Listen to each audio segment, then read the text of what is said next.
on, Joey, sex me up. Yeah, you're starting to sound like the butcher's wife there in chapter 7.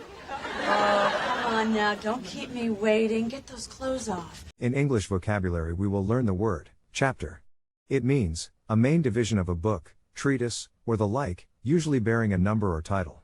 Also means a branch, usually restricted to a given locality, of a society, organization, fraternity, etc., the Connecticut chapter of the American Red Cross. Pay attention to the pronunciation. The first one is the word represented using the International Phonetic Alphabet. To pronounce chapter, have in mind that the size of the syllable indicates where the accent or stress is. In this case, the accent is in the first syllable, corresponding to chap. Below are other ways to pronounce it. Now, let's see how chapter is used in real life. Yeah, you're starting to sound like the butcher's wife there in chapter 7. Take the test at accent101.com to find out si sabes inglés o hablas inglés.